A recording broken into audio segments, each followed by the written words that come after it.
Yes, guys, it is Sunday. This means another episode of A Drink with Brink, where I talk with other indie creators about their lives and their careers and their hopes and their dreams, but also their books and their campaigns, because there is such cool stuff out there. And mainstream is boring nowadays. I'm done with the mainstream, and indie is where the passion is, guys. So yes, I hope you're all having a fantastic weekend. My weekend is good. I've been writing, done a little bit writing, a little bit rewriting of the script of Perfect 10 4. So most of it is done, guys. Most of it is drawn. It's being colored. It looks excellent. I'm so excited. And I have to share something with you. Before we bring up the guest.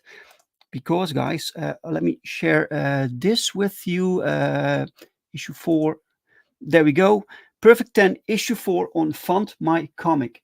This closes in 1 day. You see this? 1 day. So I think in 10 hours, 12 hours, something like that, this will close. So this is your last chance to get this amazing cover by Dan Dahl, which is only available on Fund My Comic. It's only available here. It costs exactly the same as the other variants. So cover A, cover B, which you can get on Indiegogo and Kickstarter, and cover C, which is this one, you can only get here. It costs the same, but it will be rare, because once it's printed in limited edition, right, it will be printed. It will be done, guys. So get on this while you can. You get a lot of cool stuff. Look at this art. This is just fantastic. I love this series. This is my favorite comic book series in the world, and I happen to work on this. This is crazy. Look at this, guys. This is fantastic. You get some free prints also. You can get original commission work from POW. So tell us which character you want POW to draw, and he will draw it for you. You get this one, this print. We unlocked this, and so I wanted to start with this, guys, to give you the heads up that this is closing. So if you still want this cover, now is your last chance. Stop the screen. I will be streaming about this later today. Okay, let's see who's with us in the chat today. I saw Rex, Devil Flyer. Hello, Rex. Have a great stream. Thank you, Rex. Thank you so much. David Feed, welcome, David Feed. How are you doing? And then we have our guest, Foxhole Comics. He's waiting in the back room. I'll bring him up in a minute. And we have Mike Mike is here. Last chance. Yes, Mike, the last chance. Welcome. Uh, welcome, Mike.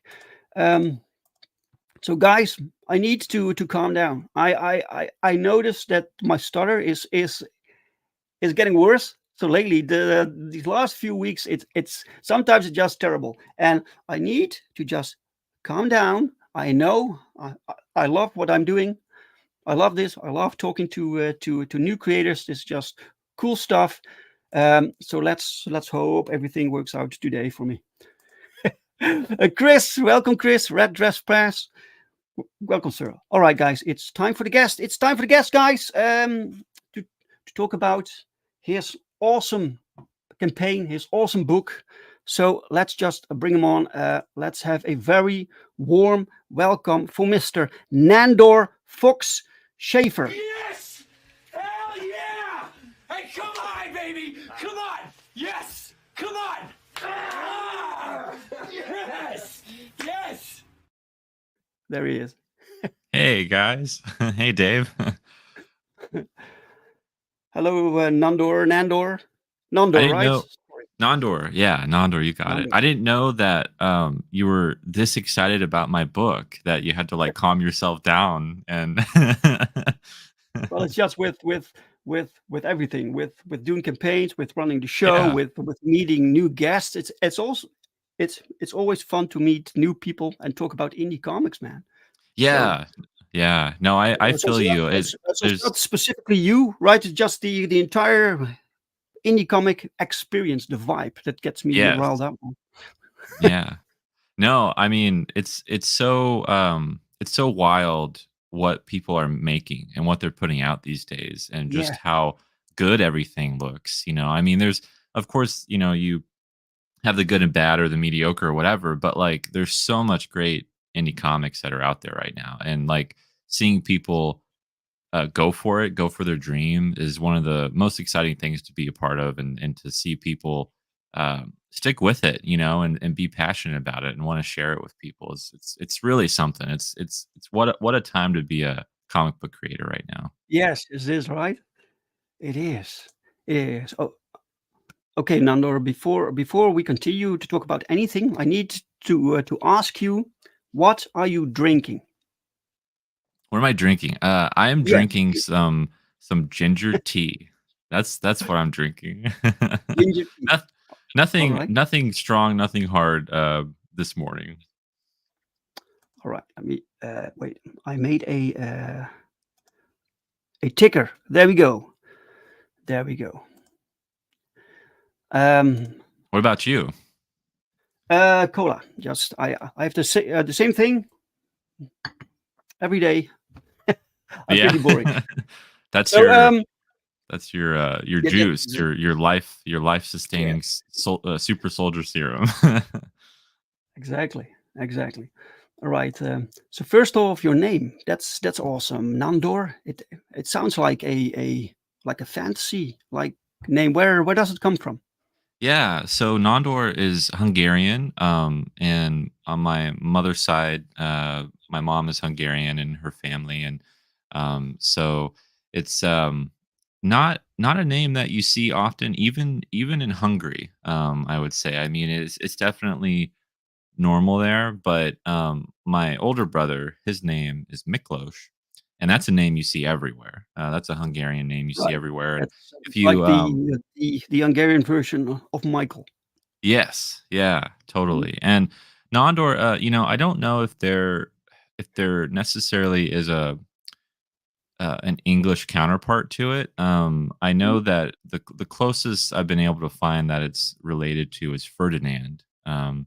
And but other than that, it's very I don't know, very obscure. And but if you ever watch like some films that are filmed in Hungary or like the production, like they work on the film. You'll see a lot of like Hungarian names, and it's always fun watching those and trying to find my name, but always looking at the credits. But the one, if anyone has seen What We Do in the Shadows, which is on Hulu right now, one of the vampires in that show actually has my name, so that's pretty cool.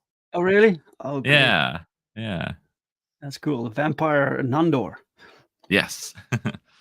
Chris says Nandor has such nice audio. I need to get mine sorted out.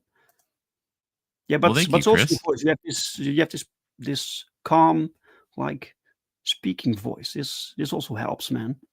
Yes, I hear I can put you to sleep very well, very easily. Did you see a picture of me in my dress? Luckily not. No, that does make people stutter. All right. Yes, could be the cause. Um, right. Okay. You're do you what's your history with comic books? Were you a collector or reader? Yes, Both. I'm a huge collector, and I still am. But I grew up.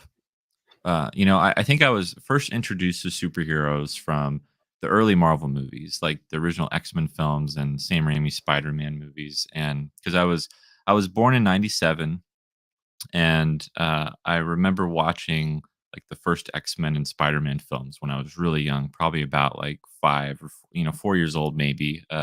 Mhm, And So that really opened comics to me and like superheroes and that whole world. And then when when I learned that these characters were actually like in a sense still living, like their stories were still being told, in comic book format.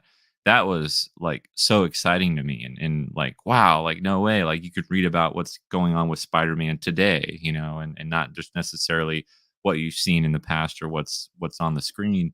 So I remember the first time I went into my local comic book shop and just how magical that was. I was probably maybe 8 or 9 years old, and it's a back issue shop too, so he just has tons and tons of back issues where you could just like dive into the history of all these characters. And I've been collecting comics since then. And I remember when I started collecting comics, I actually didn't even have a short box or like bags and boards. Like, I didn't know what those were. I didn't know that you could collect your comics that way, or mhm.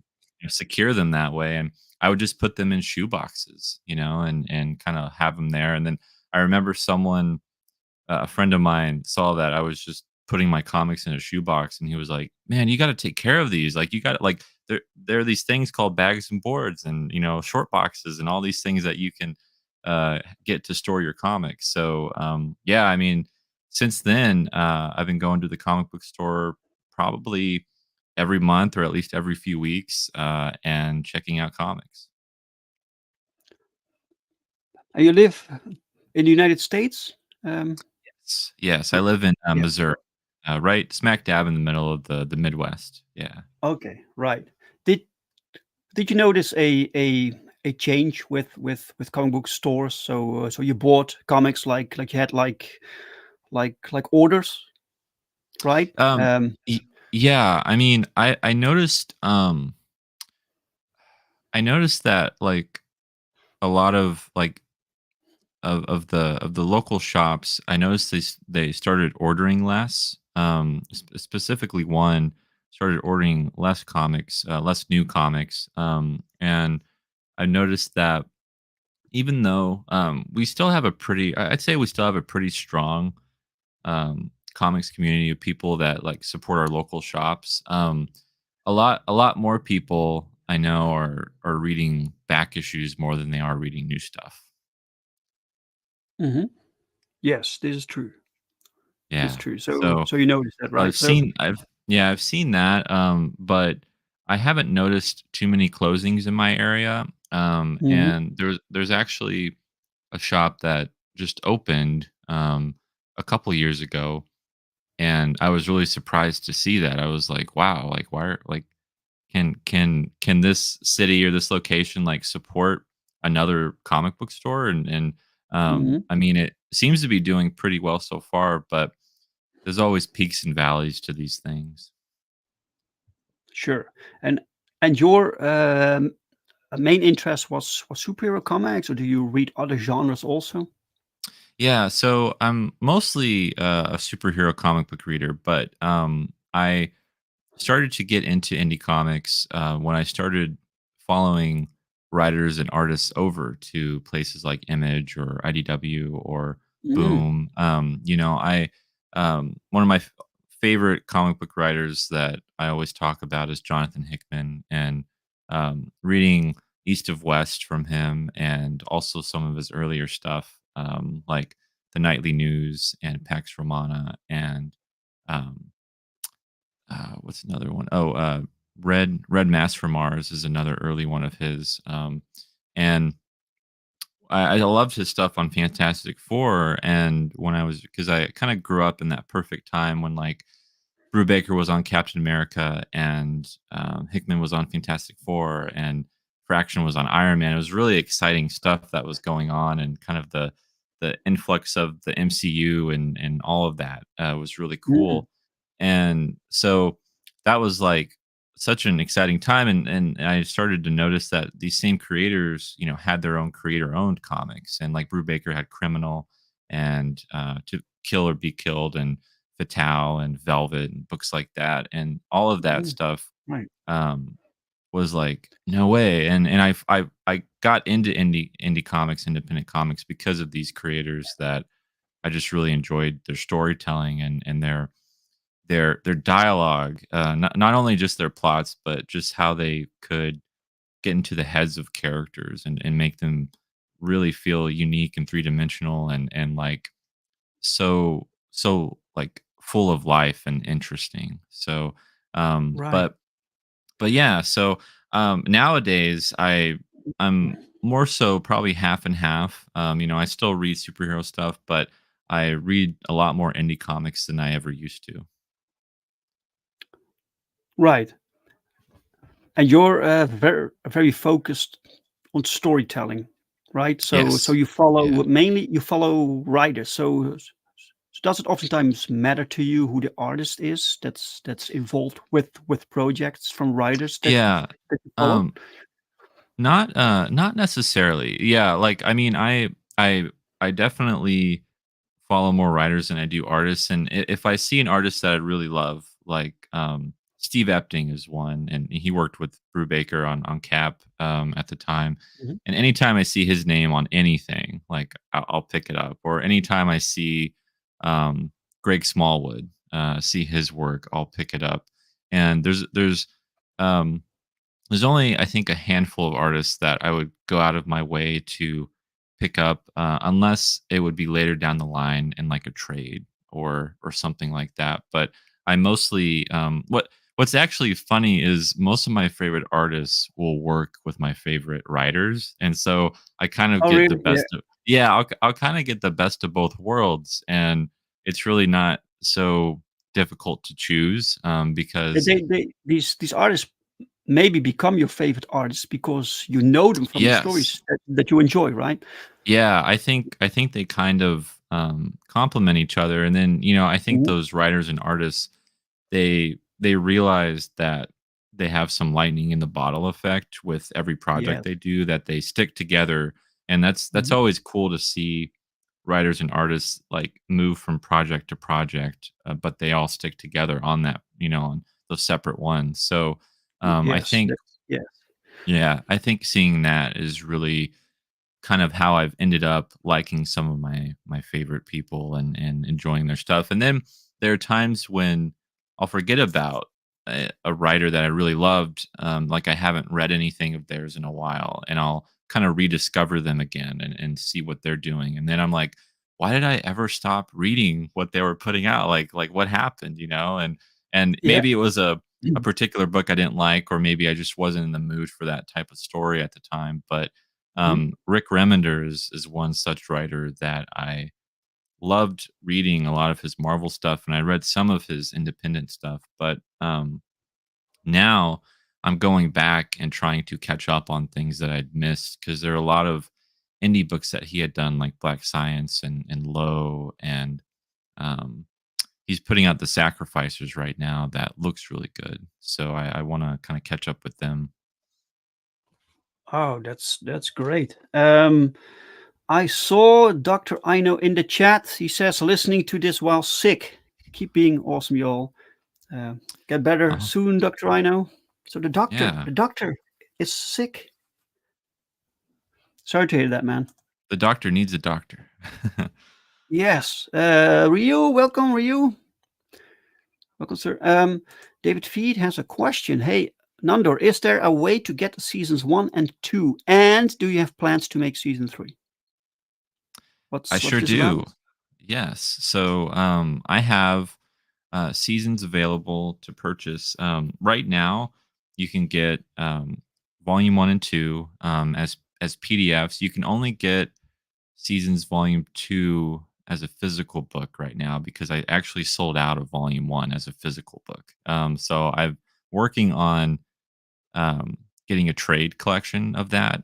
But if you decided you wanted both of them, um, there's also a way if you wanted a physical edition of volume 1, I think one of my local shops might have a spare copy that I just have there in case someone picks it up and we kind of work that way. But if you needed a volume 1 edition in hardcover, because they're both hardcover editions, let me know and we can do it. But they are available as PDFs, and then volume 2 is available on my Gumroad store. Okay, so is season is that the title of a book, or is Yeah, that? so I have Sure, I can show you real quick. sure, sure. Curious. So this is Seasons Volume 1, Spring, and this is Seasons Volume 2, Summer. So um, got both of these. This was my first book that I ever put out. It was in 2018. And then we put out Volume 2 in 2020 or 2021. Um, and they're Okay, both hardcovers. And they're over over 100 pages each. And it's that's just awesome. yeah, myself and Anthony Gonzalez Clark is the artist of the book, and Mhm. we're working on to answer David's next question. We are still working on volume 3, and we're going to be crowdfunding volume 3 next year, early next year. And I actually think I'm going to split it up because one, hardcovers are very expensive to print, and two,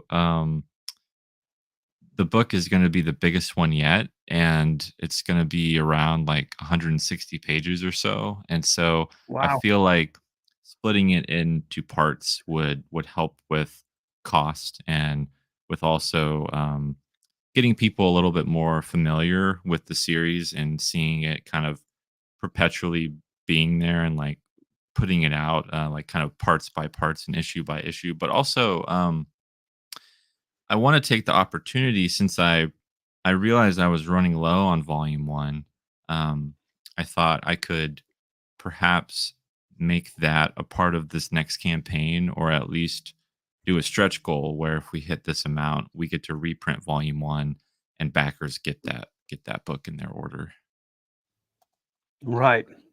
Twice the fall, says Yes. David.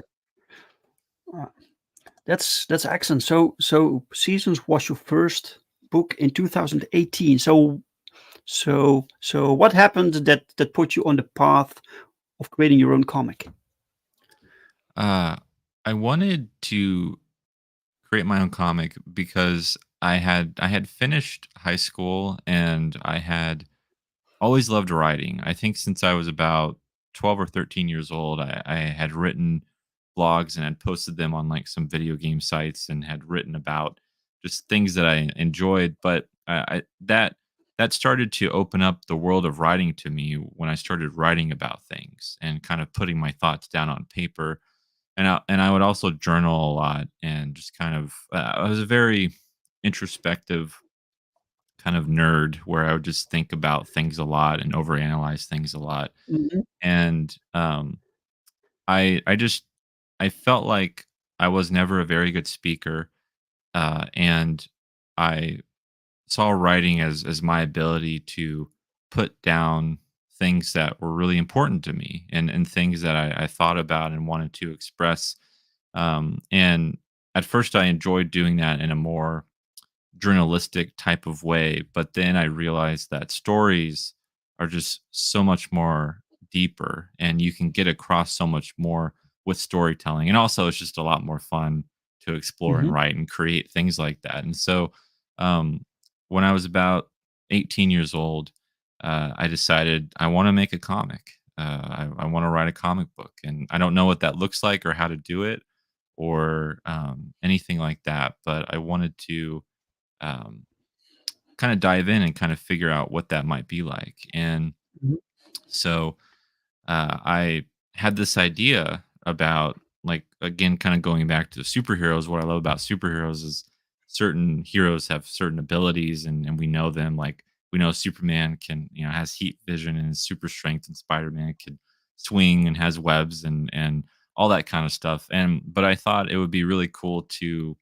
um, write about a character whose powers changed, and what if their powers changed depending on the season of the year. And Right. that kind Okay. of, yeah, that was kind of the germ, and it just kind of blossomed into this idea of, like, we follow this character through 1 year of his life, and with each passing season his abilities change, and he has to overcome not only these, like, supernatural obstacles, but a lot of these emotional obstacles. And it's a very, Seasons is a very symbolic book in what it's trying to accomplish and execute. But at the end of the day, it's about one young guy trying to create meaning in his otherwise purposeless life that he feels like has no meaning. So um it kind of explores that, and volume one explores the shadow selves of everyone. So, like, who would you be without a conscience? And he fights these shadow selves of people that he knows and people in his city. And then volume two, he fights these elemental beings that kind of represent, um, like rain.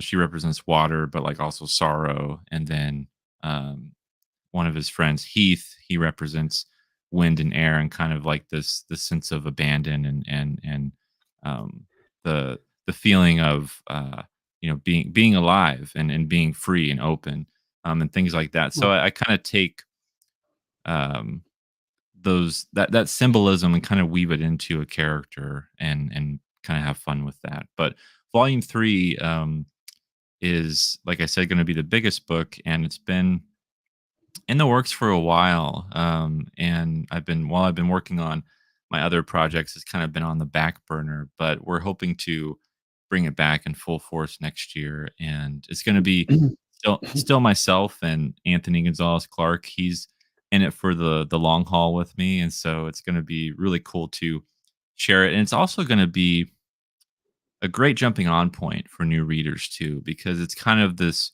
refresh for Fletcher, our main character, and he's going back to his hometown. He's trying to reconnect with his family. He's trying to build, um, like put the pieces back together on things that he felt has shattered. And so, I will say, I think it'll be a great jumping on point if people haven't read volumes one and two, or can't afford to pick them up or whatever. Right.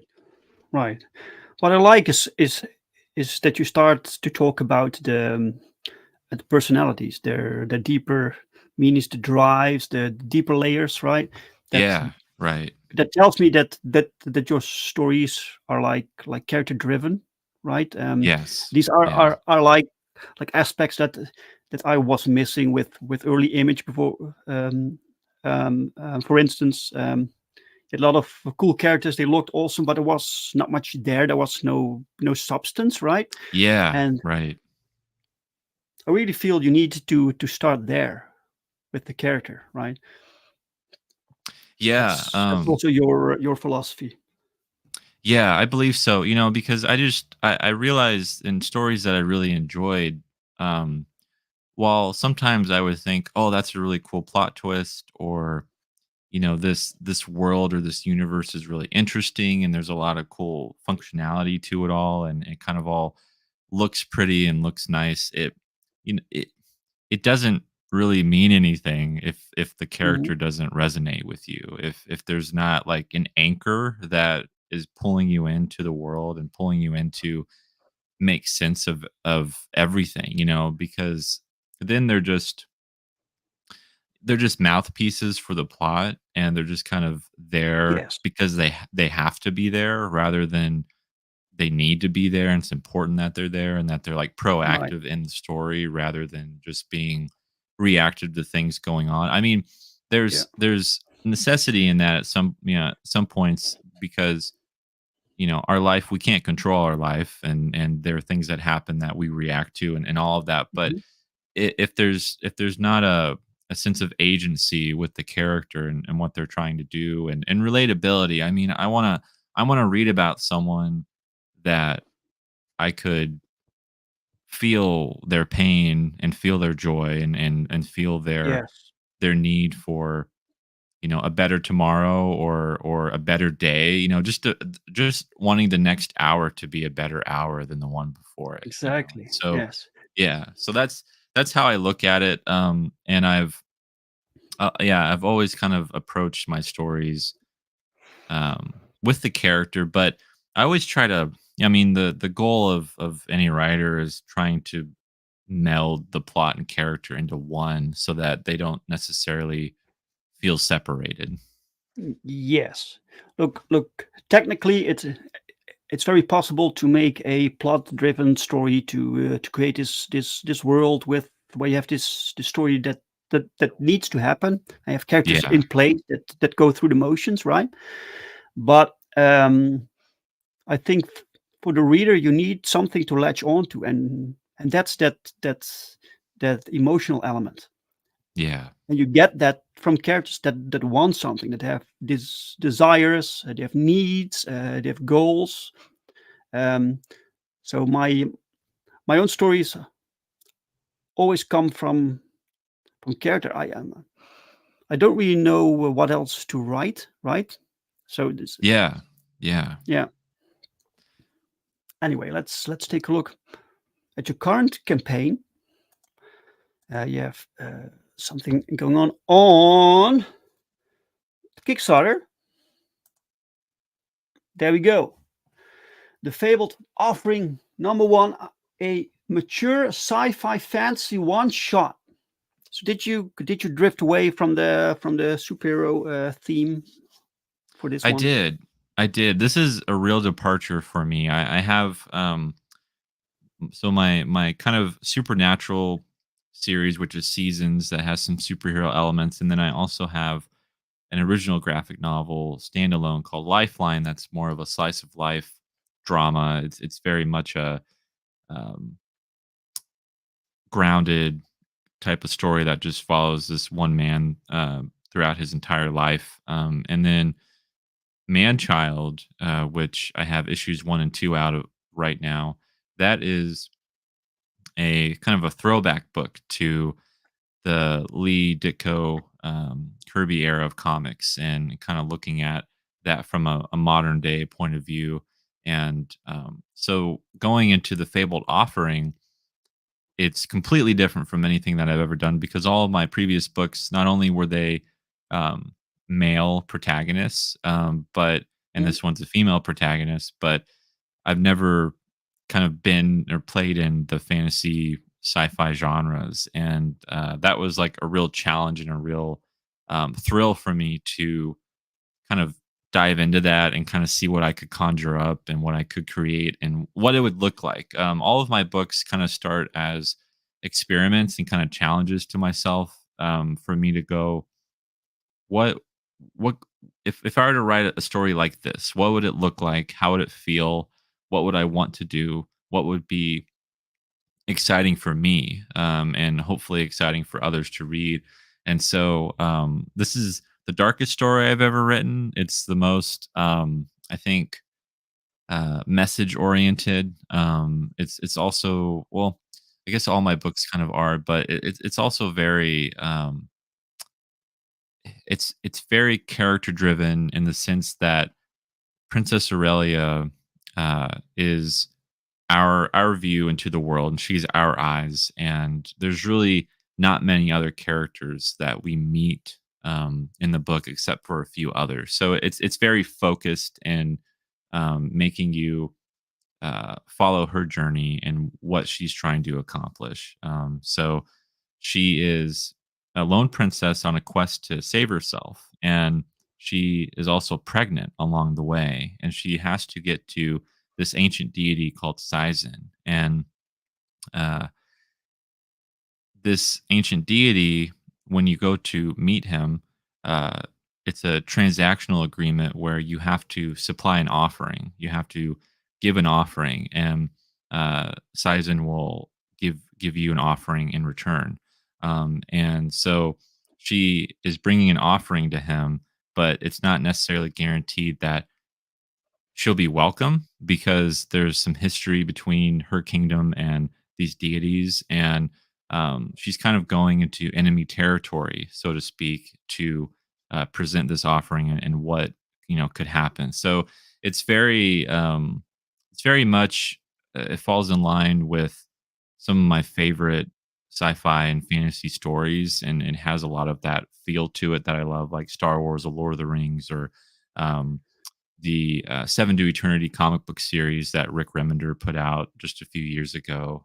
So it's Mm, a kind of a love letter to what I love about these genres, and yeah, kind of having fun with it. beautiful. We can take a look at the trailer, um, Yeah, sounds great. shall we? Right. Yeah, it's not too long. The Fabled Offering is a 38-page sci-fi fantasy one-shot epic about a lone princess on a harrowing quest to save herself and her kingdom from her own past trauma. Attempting to reach the peak of Gafira Mountain while carrying her unborn child, Grand Princess Aurelia of Telindius will stop at nothing to meet the ancient Sizen aboard their starship, the Aegis. Will Sizen accept her offering? Hi, I'm award-winning comic book writer Nandor Fox Shaffer, and The Fabled Offering is a project I've had in the works for over a year. Born from my lifelong passion for the science fiction and fantasy genres and properties such as Star Wars, Lord of the Rings, Isaac Asimov's Foundation novels, Dune, the Seven to Eternity comic book series, and RPG games like Elder Scrolls and Dungeons and Dragons, The Fabled Offering is everything I adore about sci-fi and fantasy poured into one story. Written by me with art by Marco Roblin and lettering by DC Hopkins, we hope to bring you a mature tale about trauma, sacrifice, and the power of choice in the face of fate and destiny. We have astonishing variant covers to choose from, art prints, Kickstarter exclusive rewards, and very exciting stretch goals waiting to be unlocked, including stickers and trading cards. This is my 6th Kickstarter campaign, and you can count on us, this campaign will be fulfilled. Please pre-order your copy today so we can get this dream book of ours into your hands. The Fabled Offering now beckons you. Ooh, excellent. Thank you. Beautiful. So that's a pretty art style. The pretty unique also. So how did you find the artist for this book? Yeah, so I found Marco Roblin. I actually backed. He had a Kickstarter, I think a year or so ago, that he was the artist on, called the Numinous Nomads, and it was this kind of time travel espionage thriller book. And I saw his art, and I made note of him. I was like, okay, I love this guy's style. I love what he's doing. I haven't seen it really anywhere. Mhm. Recently, even in indie or mainstream, it was like a really unique style, and so Yes. I wanted to um, kind of put him on a short list of people I would love to work with. Either like on a cover, or a project that I might have. And when I had come up with the idea for the Fabled Offering, and started writing the script and put it together, I started looking at artists, and I kind of started putting out feelers out there and asking people, send samples, commissions. I'm looking for an artist. And I really wasn't finding anyone that I liked, that I wanted for the book. I didn't find anyone that I felt fit the story, and kind of the tone and the mood that I was going for. And I finally reached out. I was like, oh yeah, like Marco, I'm gonna see if he's available. Like, what's he doing? And I reached out to him, and he was game from the beginning, from the get go. I sent him the script, and I had this visual, kind of this document laying out the visuals for the entire book and all the characters and kind of how the world operates. And uh, he was so excited to be Where did you get part of these it. visuals from to show him? Oh, so what I did is I worked with a concept artist for a few of the characters, and Mm. um, just had a few of those laid out just for a couple of them, and then I just went to Google Images and I was looking for certain like aspects of properties that I really love, and I would kind of give him an idea of like, this is what I'm trying to go for, but this is what I really want, just to give an artist a visual idea of like, this is the kind of tone we're looking for in terms of the world and how the colors should be and how everything should look. But we'll make it our own. It's just kind of a Mhm. reference point to kind of start out. And but yeah, so I would kind of flood this visual document with um, concept art of like of other things that I love, and kind of looking at um, concept art for films and other science fiction stories, and or like old classic vintage sci-fi covers and things like that, things that really were really interesting and I don't feel like get enough adoration or love. And so uh, we put that together, and then we just we started working on the book. I think it was around um, April or May of this year. We started working on the art for it, and then we just been cranking out pages, and we're almost done with the book. We're almost done with all the art, so it's coming together Wow. very well. Yeah, How many pages is this? it's gonna be.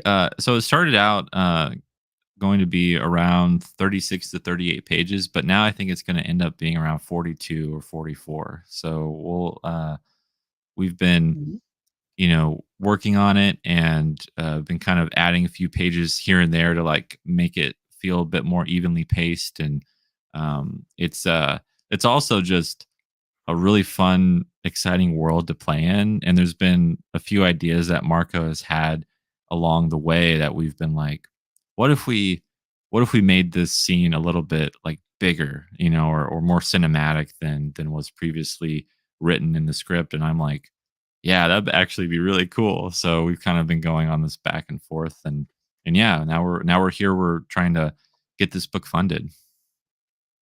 Yeah, yeah. Look at this art, man. This is great. Where's Marco from?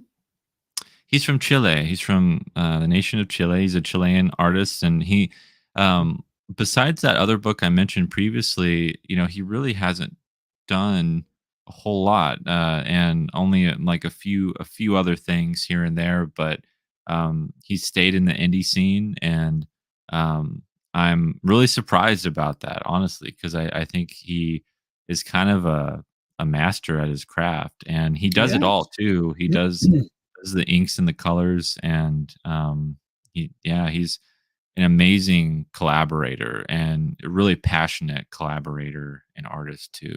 So Yes.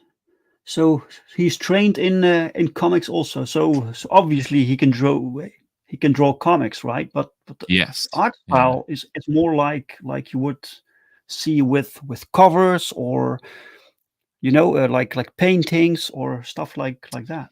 yeah, much more like kind of in the illustrator world of of Yes, yes. of that rather than the comics world. And yeah, that's what's so crazy about his art too is that while it is all digital, it Oh, looks and really? feels traditional. Like when I look at it, it's like I can feel the texture. Like if I were to put my hand Yes, on it, definitely. Yeah.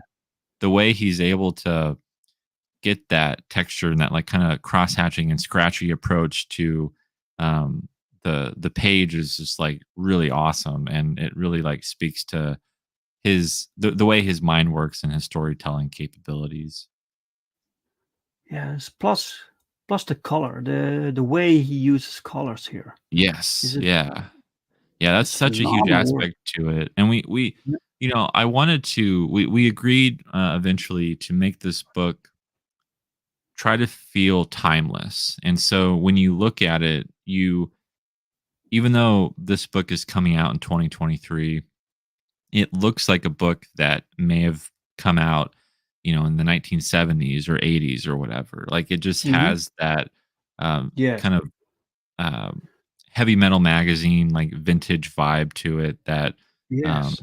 you would pick up and you would go, now wait a second, when did this come out? And also, when you look at the page, you're not necessarily everything isn't necessarily fixed in place, and that's what I love about his color palette is that when you look at it, it feels like it's evergreen, like it's ever flowing, that there's life to it, and that Mhm. you are always discovering something new about the page when you're looking at it. And that's what I really love about it too, because you're finding new things and you're discovering new things, and it feels like you really have to take time with it. And that's something that's so hard to capture with comics, because you spend a year or more sometimes working on a book, you put it out there, it takes someone maybe like 15 to 20 minutes to read, and you've Yeah. put all of that time and that effort and that energy into that one book, and they read it and they're like,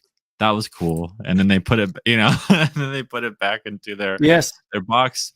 And you hope that your story and that your comic resonates with people more. But that's something that I wanted to do with this book in particular, because I am approaching it as a one shot, is that I want people to take time with it, to investigate the art, to investigate the mood of it and what is going on. And I feel like Marco's style is the best way to do that, because there's just so much energy there, and like connection there that is kind of waiting, it's kind of pulling at you.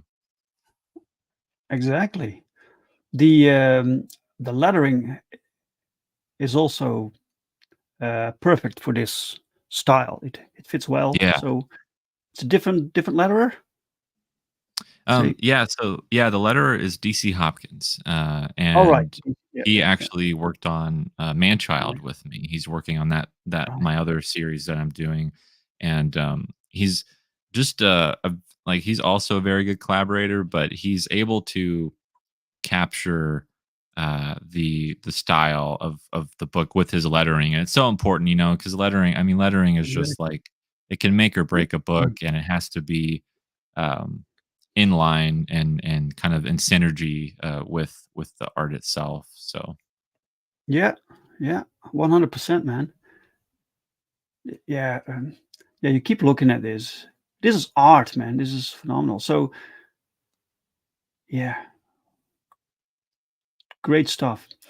So then you have this collaboration, right? So how many issues have you got planned, or will you be yeah, working on? well, Will the story be?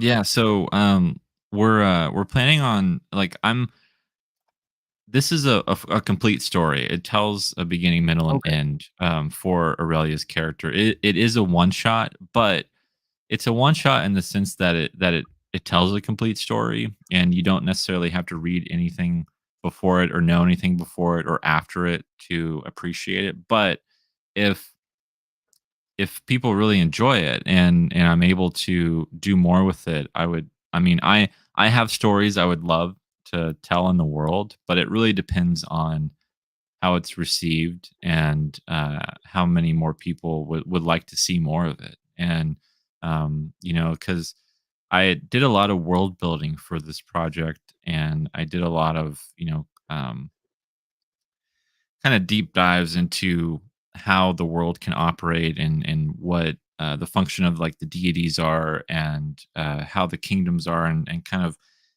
uh, coming up with names and terminology and all that kind of stuff for this world. And so I would love to play with that a little bit more, but a lot of that heavy lifting just kind of goes, it's a part of writing a science fiction or fantasy story. It's like you have to do all of that so that your world feels organic and that people can approach it and it feels accessible and all of that. So, Mhm. um, even though I have um, all of this information I could use for other stories, it really depends on how well this one is received and how much people enjoy it.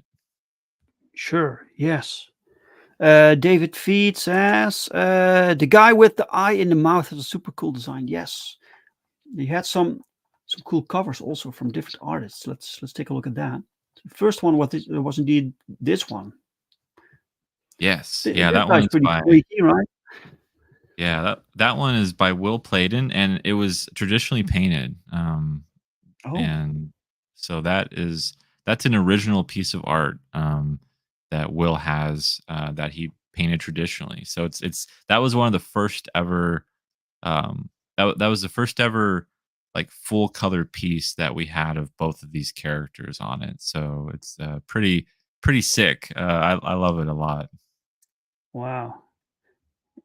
This is cover B, right? So who's the guy with the mouth eye? Yeah, so that is Sizen. That is the main antagonist or the deity that she is trying to get to.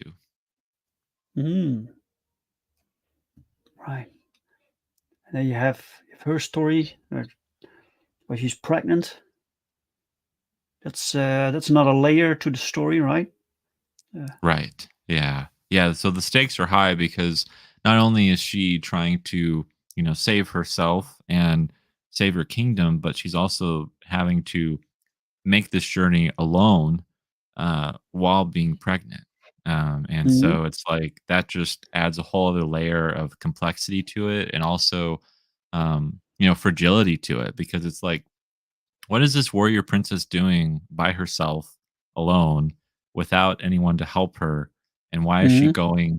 Why is she doing all of this? Why is she going to this mountain to meet with Sizen? Like what is her motivation? What's her goal? And that's a mystery of the story, and is something I can't reveal, but it's a big part of why she's doing what she's doing, and also the reasons for her taking such risks to do that. Because it's that's not a safe place for a child or a baby. It's like going on this quest alone. Right. And here you have another guy with like eye coverings. So that's something that you see repeatedly throughout the designs. Covered Yeah, so eyes. that is also Sizen. That's the same character. Oh, the same And character. Oh, yeah, so that oh, is at different points. What's so cool about this character is that he can represent, or not represent, but he can move in between the past, the present, and the future. And his faces will change depending on w- how he's oh, right. looking at a situation and what he's doing. So you'll see him with like a beard, or you'll see him without one, or you see the eye, there. And as you read the story, you get to discover kind of how it's divvied up, and how you can tell um, where he's coming from. At what point in time is he reacting to this situation? And that was something that is one of the most challenging aspects of the story, but really satisfying to try to get down. So, in that first page that we see on the preview, when you look at his face at the start of the preview, uh, Yes. there, yeah. So you get to see his different faces, and we have the past, the present, and the future. Ah, And okay. Yes. yeah, Wow. Yeah, this really cool. So does he need to eat? no, he does not. Okay.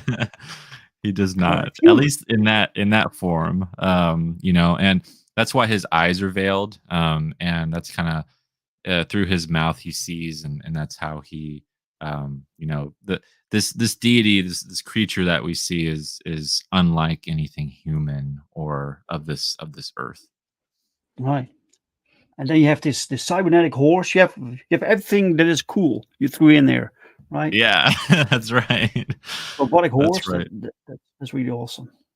Yeah, so that is the only companion that Aurelia has on this journey. Is her steed, is her horse, and its name is Anobicus, and Mm, that's what it goes by. And so in this scene here, we have them together, and it's the only cover where he's really featured prominently. and you see the mountain behind them, and that's their destination. Is where they're trying to go to. The Mount Gifira is the mountain they're trying to get to, and where Sizen's Mm. ship meets this world. And in any case, Aurelia is having a moment of indecision and also of just exhaustion, and being so close to her destination, but turning away and having a moment of reprieve and rest. And so you see kind of the horse comforting her in a way, and meeting her in that moment. And then also it's raining, but it's raining blood. It's raining red, which Yeah. is kind of a nice little touch to this mood of sorrow, and this feeling of darkness kind of overshadowing her own inner turmoil. I just love these little details, man. This surrounding like splatter effect, right? So Right. all these Yeah. little and the sketch effect right here. A lot of cool details by Ricardo Latina. Well done, Ricardo. This looks awesome. And then we have this one by Marco Rudy. Yeah, Also that's beautiful. also a traditionally painted piece by one of my favorite comic book artists, Marco Rudy. Hmm. And he this was a piece that I wanted. I knew from the get go I wanted to work with him on a cover for it, and so I was really happy that he was available to work on one. But here we have Aurelia, and we have her sword at the hilt on the bottom, and how it extends out with the blue light. Hmm. And you also have a couple of other characters that you will see in the book. Surrounding her. And then we also, in the background at the top, you can see Sizen and some of the kingdom and the ship at the top of the page. But Oh yeah, and the horse here. Yeah, yeah, that's the horse right there. Yeah. fantastic, man. Thank you. Fantastic. Every cover is beautiful. All right, let's see what you're offering with the perks or the rewards. People can get the PDF, which is excellent. Everyone should offer digital options with their campaign. If people want Yes. to support you, they can easily support you. Just purchase the PDF, right? For just $6, guys. The print copy, cover A, for $14. That's not bad for a what was it, 44-page book. Correct. Yeah. And it's a wraparound cover, and you also get a Mm. PDF with it. So there you go. Oh, you get the PDF with it. Excellent, man. Fantastic. And then we have the other covers. You can all get them for $20. Guys, the link to all of this is pinned in the chat. It's also in the description of the video, so you can check out the art for yourself. The collector's edition with PDF signed cover A and art print. What's this? This is cover A plus Yes. Yeah. So you cover get print. you get the signed copy of the book with Mhm. this art print, and then the PDF. All right, excellent. Uh, Cover E 25, cover F for 25. Collector's edition. What's that? So yeah, the collector's edition. This one is variant of your choice. So you can choose whichever variant cover that you want. That'll be signed, and then also it'll come with the Mm. art print and the PDF as well. Oh, beautiful. Uh, a bundle for retailers. 5 copies of cover A. That's nice. You can get an original sketch also. Name and acknowledgement, signed cover A. Is that a random sketch or what? What is it? Yeah, so it's going to be a sketch that is from the Fabled Offering. So you can choose a character that you would Okay. like Marco to sketch, and Mhm. he will that'll be included in your package. So you can get your name in the book, also an original sketch, and the cover or signed cover A, and then the art print. Right. Look at this back. Look at this background here. Wait, I lost it. I lost it. Where is it? Oh, I lost it. No. I was checking out the background. Look at There you this. go. This is this shading here. This contrast work. This is magnificent. So there's more black than there is white, but you can see exactly what's going on. Right. Really, Yeah. that's next level skill, man. Absolutely. Oh wait, that was too much. Yeah. All right. All right. Let's go. Continue. Then we have you can get all covers. All right. Then we get Foxhole Comics bundle. Oh, with the previous work. That's right. So if you're down to catch up on everything that you may have missed, or you're just kind of rediscovering or discovering me for the first time, you Mhm. can get seasons volumes 1 and 2. You can get Man-Child issues 1 and 2, Lifeline, and also the Fabled Offering, cover A. So you get over. I think it ends up being around, oh, nearly 400 pages of comics. So there you go. Wow. Wow. You've done a lot, man. You've made a lot of books from 2018 on up until now. Within 5 years, you made all of this. Yeah. That's that's phenomenal. And you can get drawn into the story. So, and that's this story, this issue. Yes. Yeah. Yeah. The Fabled Offering. So you can get drawn into this book.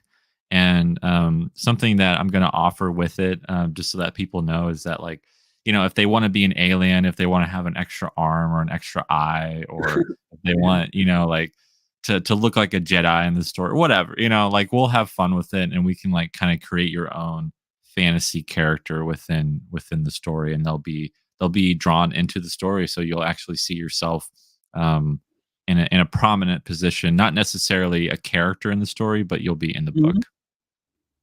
Yes. Yes. Little cameo. Yes. Fantastic.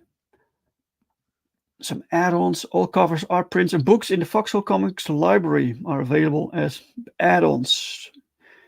This art, so Yeah, people so that can. is the art print that you get in the, like, collector's edition, or Mm, any tier that you get, like, with your name and the acknowledgments, or the original sketch. This is the art print that will come in that package, and then you can all right. also add it on to your order too. Right. Right. Rick Rother art. It's also awesome. And you have some Yeah. stretch goals. Uh, and you will unlock the first one at. We're now at. Let me check. Yeah, this euros. Sorry about that, but Right. Right. it's you're getting close, about 1,000 euros away from your goal. All right. I have 12 days. All right, guys. If you're watching this, please help this book towards the goal. They have 1,000 euros. I'm not sure. What is it? 11, Yeah, $1,100 dollars. it's about, nearly $1,100 away. Yeah. Yes, yes. So check it out. It looks awesome, guys. Share it. Share it through social media if you want. The link to all of this is in the chat. It's also in the description of the video, alongside other links. Like you have a YouTube channel also, Yes, I Nandor, do. right? Right. Yeah, it's, Foxhole Comics on YouTube, where people can find me, and also, I have my Gumroad store that I mentioned earlier, where it has Mhm. all of my books available to purchase, Mhm. and but also you can get all of these books on this campaign. So if David Feed, if you're still watching and you want to get seasons volumes 1 and 2, go ahead and pick it up on this campaign, and you can get it with the Fabled Offering. That would be so cool. Mhm. And yeah, so, and then I also have a newsletter that I just sent out a newsletter yesterday. I usually put out a few a month, and it's just foxholecomics.substack.com. Excellent. All right, guys, check it out. Nandor, thank you for being my guest for today, showing us Very your welcome. campaign. Yes, I enjoyed it very much. Thanks for having me. Oh, phew. Okay. Another one done. Yes. And special thanks to the chat for everyone who showed up to watch us. If you're watching from the replay, thank you very much. If you enjoyed this conversation, give it a like. If you didn't enjoy it, give it a dislike. And I'm very sorry. I will be back later today because our campaign on Fund My Comic is closing today, and I'll have an extra drink with Brink this Tuesday. So I hope to see you guys there. Thanks again and see you soon. Bye, guys. Thank you, guys. Bye.